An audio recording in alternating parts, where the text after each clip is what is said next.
एक बड़ी पुरानी कहानी सुनी कि एक आदमी ने बड़ी भक्ति की परमात्मा की। परमात्मा प्रसन्न हुआ और उस आदमी से पूछा क्या चाहता है।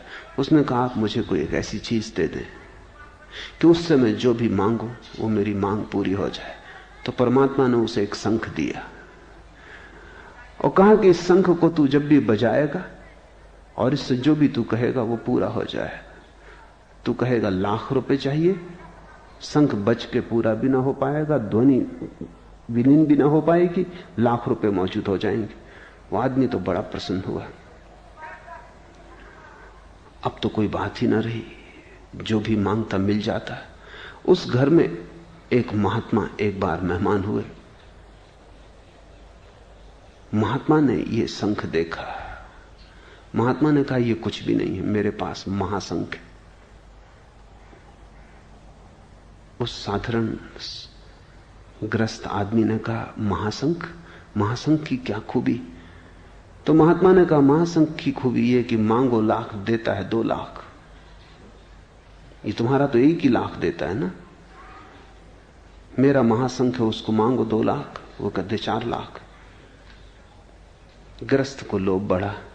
उसने कहा आप तो महात्मा जन हैं, आप तो सब छोड़ ही चुके, शंख आप ले लो, महाशंख मुझे दे दो। महात्मा ने कहा खुशी से, हम तो त्यागी हैं, रख लो। महाशंख महात्मा छोड़ गए, शंख ले गए और उसी रात वो विदा भी हो गए।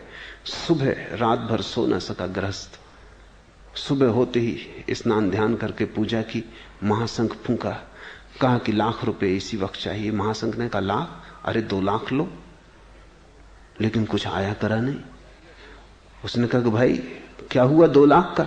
महाशंख ने कहा 2 लाख? अरे 4 लाख लो। मगर कुछ आया गया नहीं। तो उसने पूछा कुछ दोगे भी? उसने कहा तुम जो भी मांगोगे उससे दुगना दूंगा, मगर दूंगा कभी नहीं। तुम 10 लाख मांगो, मैं 20 लाख दूंगा। यही महाशंख। इसलिए महाशंख जब किसी को तुम कहते हो उसका मतलब यह होता किसी काम के नहीं। महाशंख वायदे बहुत, आश्वासन बहुत। ये जिंदगी एक महाशंख है।